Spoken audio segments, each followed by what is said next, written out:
The Black Cat by Edgar Allan Poe. For the most wild yet most homely narrative which I am about to pen, I neither expect nor solicit belief. Mad, indeed, which I be to expect it, in a case where my very senses reject their own evidence. Yet mad am I not, and very surely do I not dream. But to-morrow I die, and to-day I would unburthen my soul. My immediate purpose is to place before the world, plainly, succinctly, and without comment, a series of mere household events. In their consequences, these events have terrified, have tortured, have destroyed me. Yet I will not attempt to expound them. To me, they have presented little but horror. To many, they will seem less terrible than baroques. Hereafter, perhaps, some intellect may be found which will reduce my phantasm to the commonplace, some intellect more calm, more logical, and far less excitable than my own, which will perceive in the circumstances I detail with awe nothing more than an ordinary succession of very natural causes and effects. From my infancy I was noted for the docility and humanity of my disposition. My tenderness of heart was even so conspicuous as to make me the jest of my companions. I was especially fond of animals, and was indulged by my parents with a great variety of pets, with which I spent most of my time, and never was so happy as when feeding and caressing them. This peculiarity of character grew with my growth, and in my manhood I derived from it one of my principal sources of pleasure.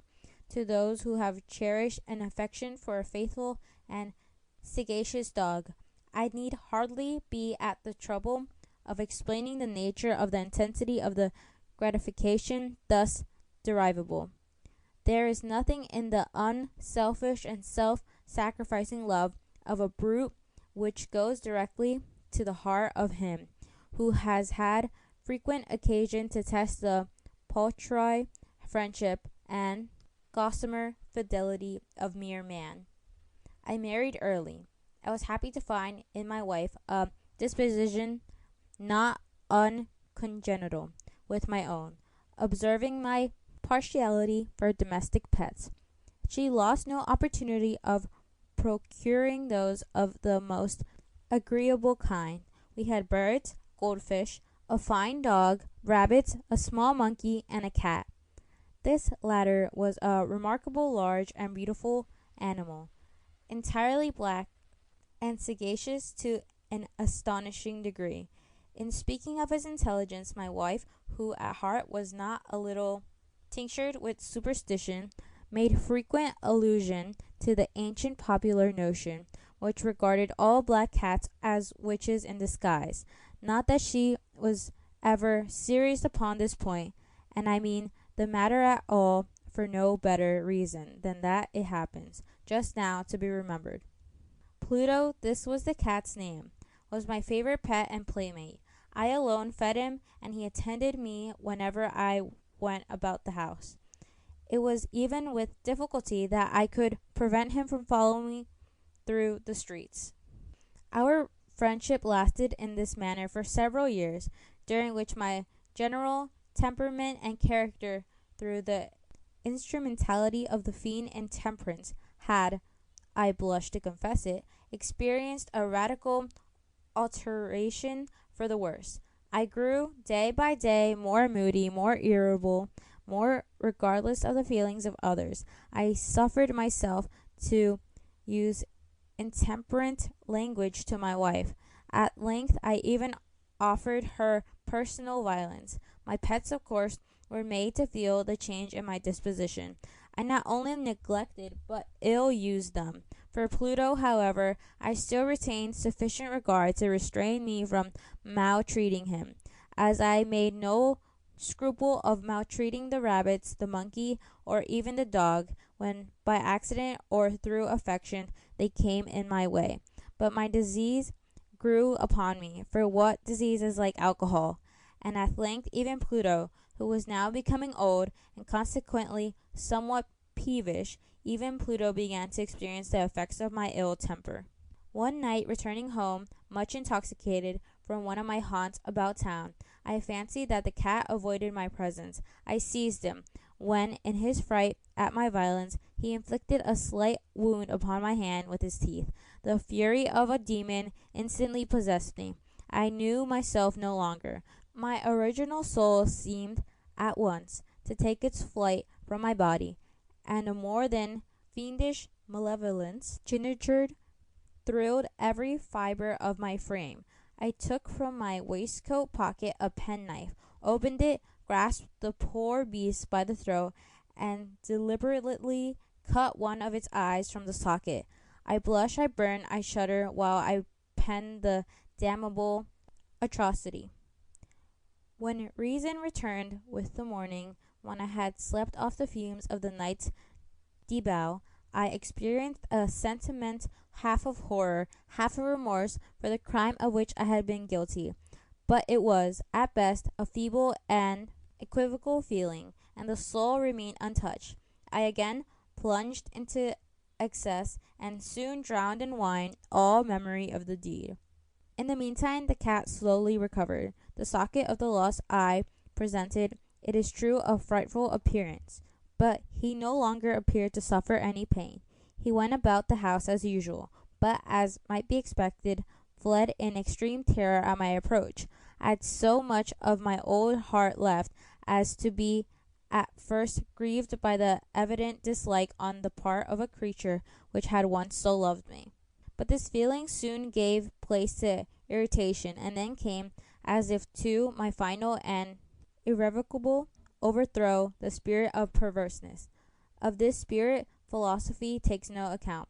Yet I am not more sure that my soul lives than I am that perverseness is one of the primitive impulses of the human heart, one of the indivisible primary faculties or sentiments which give direction to the character of man. Who has not, 100 times, found himself committing a vile or a silly action, for no other reason than because he knows he should not? Have we not a perpetual inclination in the teeth of our best judgment to violate that which is law, merely because we understand it to be such? This spirit of perverseness, I say, came to my final overthrow. It was this unfathomable longing of the soul to vex itself, to offer violence to its own nature, to do wrong for the wrong's sakes only, that urged me to continue and finally to consummate the injury I had inflicted upon the unoffending brute. One morning, in cool blood, I slipped a noose about its neck and hung it to the limb of a tree, hung it with the tears streaming from my eyes and with the bitterest remorse of my heart. Hung it because I knew that it had loved me, and because I felt it had given me no reason of offense. Hung it because I knew that in so doing I was committing a sin, a deadly sin, that would so jeopardize my immortal soul as to place it, if such a thing were possible, even beyond the reach of the infinite mercy of the most merciful and most terrible God. On the night of the day on which this cruel deed was done, I was aroused from sleep by the cry of fire. The curtains of my bed were in flames. The whole house was blazing. It was with great difficulty that my wife, a servant, and myself made our escape from the conflagration. The destruction was complete. My entire worldly wealth was swallowed up, and I resigned myself thenceforward to despair. I am above the weakness of seeking to establish a sequence of cause and effect between the disaster and the atrocity, but I am detailing a chain of facts, and wish not to leave even a possible link imperfect. On the day succeeding the fire, I visited the ruins. The walls, with one exception, had fallen in. This exception was found in a compartment wall, not very thick, which stood about the middle of the house, and against which had rested the head of my bed. The plastering had here, in great measure, resisted the action of the fire, a fact which I attributed to its having been recently spread. About this wall a dense crowd were collected, and many persons seemed to be examining a particular portion of it with very minute and eager attention. The words strange, singular, and other similar expressions excited my curiosity. I approached and saw, as if graven in bas relief upon the white surface, the figure of a gigantic cat. The impression was given with an accuracy truly marvelous. There was a rope about the animal's neck. When I first beheld this apparition, for I could scarcely regard it as less, my wonder and my terror were extreme. But at length reflection came to my aid. The cat, I remembered, had been hung in a garden adjacent to the house. Upon the alarm of fire, this garden had been immediately filled by the crowd, by some one of whom the animal must have been cut from the tree and thrown through an open window into my chamber. This had probably been done with the view of arousing me from sleep. The falling of another walls had compressed the victim of my cruelty into the substance of the freshly spread plaster, the lime of which, with the flames and the ammonia from the carcass, had then accomplished the portraiture as I saw. Although I thus readily accounted to my reason, if not altogether to my conscience, for the startling fact just detailed, it did not the less fail to make a deep impression upon my fancy. For months I could not rid myself of the phantasm of the cat, and during this period there came back into my spirit a half sentiment that seemed but was not remorse. I went so far as to regret the loss of the animal, and to look about me among the vile haunts which I now habitually frequented for another pet of the same species and or somewhat similar appearance, which to supply its place.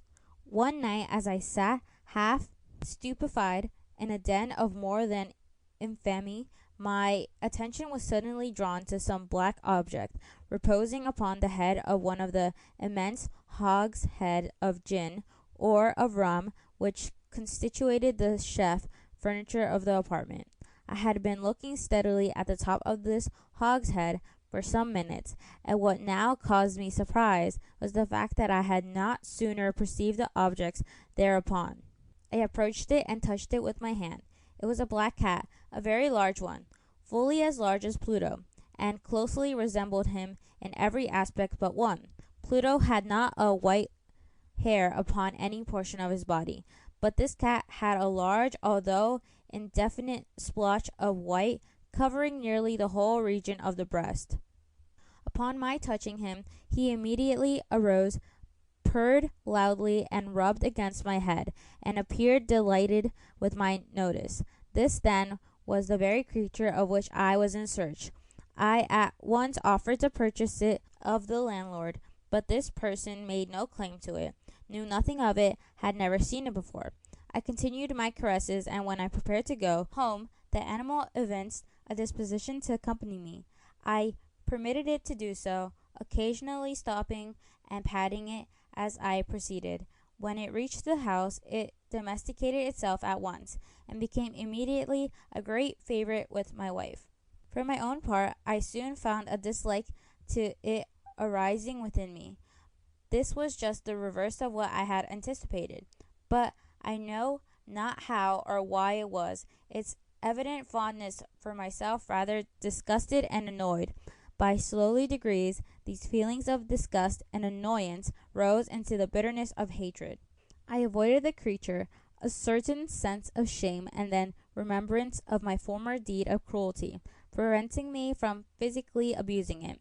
I did not, for some weeks, strike or otherwise violently ill use it, but gradually, very gradually, I came to look upon it with unutterable loathing, and to flee silently from its odious presence, as from the breath of a pestilence. What added no doubt to my hatred of the beast was the discovery on the morning after I brought it home, that, like Pluto, it also had been deprived of one of its eyes. This circumstance, however, only endeared it to my wife, who, as I have already said, possessed in a high degree that humanity of feelings which had once been my distinguishment trait and the source of many of my simplest and purest pleasures. With my aversion to this cat, however, its partiality for myself seemed to increase. It followed my footsteps with a pertinacity which it would be difficult to make the reader comprehend. Whenever I sat, it would crouch beneath my chair or spring upon my knees, covering me with its loathsome caresses. If I arose to walk, it would get between my feet and thus nearly throw me down, or, fastening its sharp claws in my dress, clamber in this manner to my breast. At such times, although I longed to destroy it with a blow, I was yet withheld from doing so, partly by a memory of my former crime, but chiefly, let me confess it at once, by absolute dread of the beast. This dread was not exactly a dread of physical evil, and yet I should be at a loss how otherwise to define it. I am almost ashamed to own, yes, even in this felon's cell, I am almost ashamed to own that the terror and horror with which the animal inspired me had been heightened by one of the merest chimeras. It would be possible to conceive my wife had called my attention more than once to the character of the mark of white hair of which I had spoken, and which constituted the sole visible difference between the strange beast and the one I had destroyed. The reader will remember this mark, although large, had been originally very indefinite, but by slow degrees nearly imperceptible, and which for a long time my reason struggled to reject as fanciful, it had at length assumed a rigorous distinctness of outline. It was now the representation of an object that I shuddered to name, and for this, above all, I loathed and dreaded, and would have rid myself of the monster had I dared. It was now, I say, the image of a hideous, of a ghastly thing, of the gallows. O mournful and terrible engine of horror and of crime, of agony and of death! And now I was intended wretched beyond the wretchedness of mere humanity, and a brute beast whose fellow I had contemptuously destroyed, a brute beast to work out for me, a man fashioned in the image of the high God, so much an insufferable woe. Alas, neither by day nor by night knew I was the blessing of rest any more. During the former, the creature left me no moment alone, and in the latter I started hourly from dreams of unutterable fear, to find the hot breath of the thing upon my face, and its vast weight an incarnate nightmare that I had no power to shake off, incumbent eternally upon my heart. Beneath the pressure of torments such as these, the feeble remnant of the good within me succumbed. Evil thoughts became my sole intimates. The darkest and most evil of thoughts, the moodiness of my usual temper, increased a hatred of all things and of all mankind, while from the sudden, frequent, and ungovernable outburst of a fury to which I am now blindly abandoned myself, my uncomplaining wife, alas, was the most usual and the most patient of sufferers. One day she accompanied me upon some household errand into the cellar of the old building which our poverty compelled us to inhabit, the cat following me down the steep stairs and nearly throwing me headlong, exasperated me to madness. Uplifting an axe and forgetting in my wrath the childish dread which had hitherto stayed my hand, I aided a blow at the animal, which of course would have proved instantly fatal had it descended as I wished, but this blow was arrested by the hand of my wife, goaded by the interference into a rage more than demoniacal.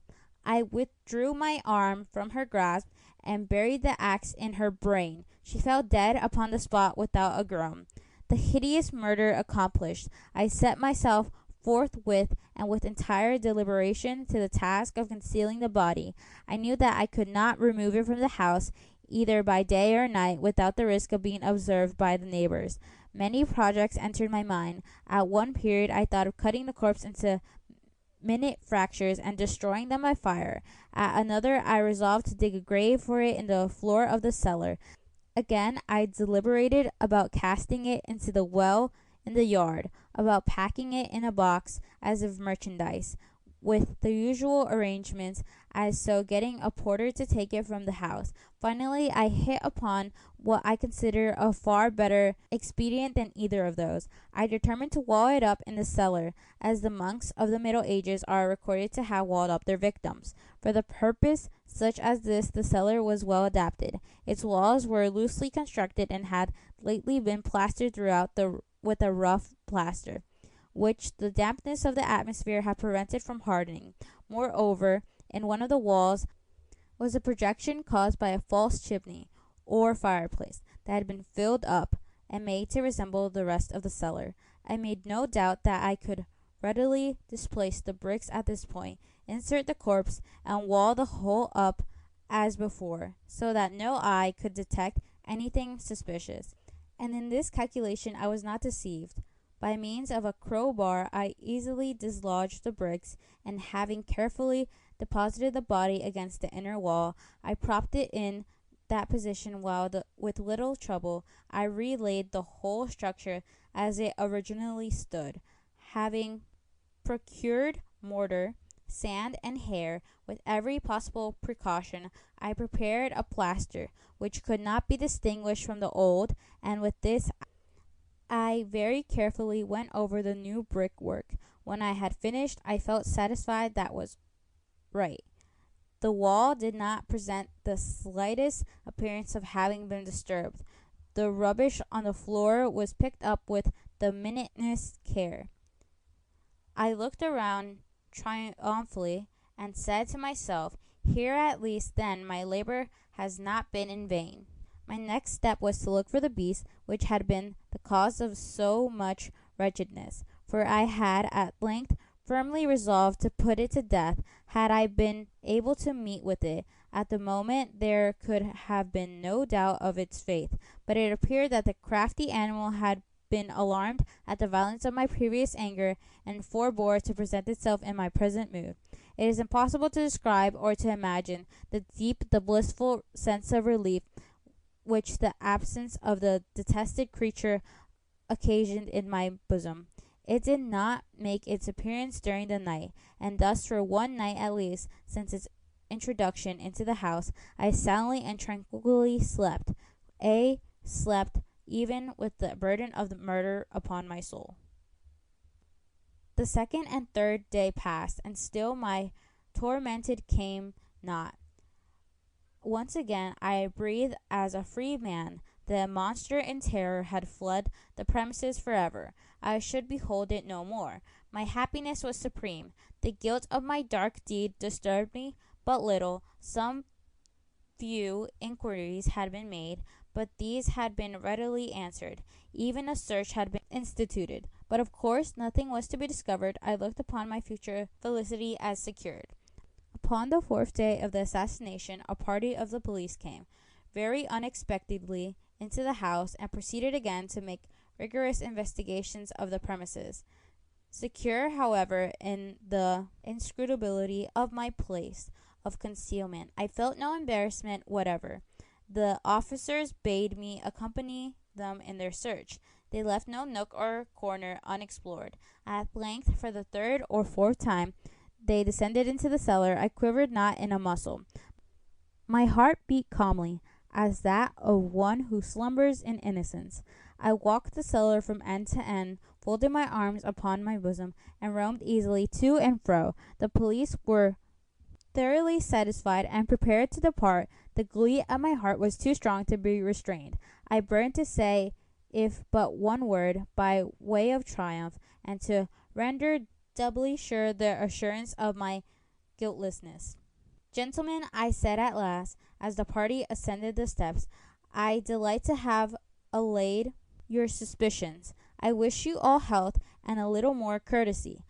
By the by, gentlemen, this is a very well constructed house, in the desire to say something easily, I scarcely knew what I uttered at all. I may say an excellently well constructed house. These walls, are you going, gentlemen? These walls are solid, put together, and here, through the mere frenzy of bravado, I rapped heavily, with a cane which I held in my hand, upon that very portion of the brickwork behind which stood the corpse of the wife of my bosom. But may God shield and deliver me from the fangs of the arch-fiend. No sooner had the reverberation of my blows sunk into silence than I was answered by a voice from within the tomb, by a cry at first muffled and broken, like the sobbing of a child, and then quickly swelling into one long, loud, and continuous scream, utterly anomalous and inhuman, a howl, a wailing shriek, half of horror and half of triumph, such as might have arisen only out of hell, conjointly from the throats of the damned in their agony, and of the demons that exult in the damnation. Of my own thoughts it is folly to speak. Swooning, I staggered to the opposite wall. For one instant the party upon the stairs remained motionless through extremity of terror and of awe. In the next, a dozen stout arms were toiling at the wall. It fell bodily. The corpse, already greatly decayed and clothed with gore, stood erect before the eyes of the spectators. Upon its head, with red extended mouth and solitary eye of fire, sat the hideous beast whose craft had seduced me into murder, and whose informing voice had consigned me to the hangman. I had walled the monster up within the tomb. End of The Black Cat.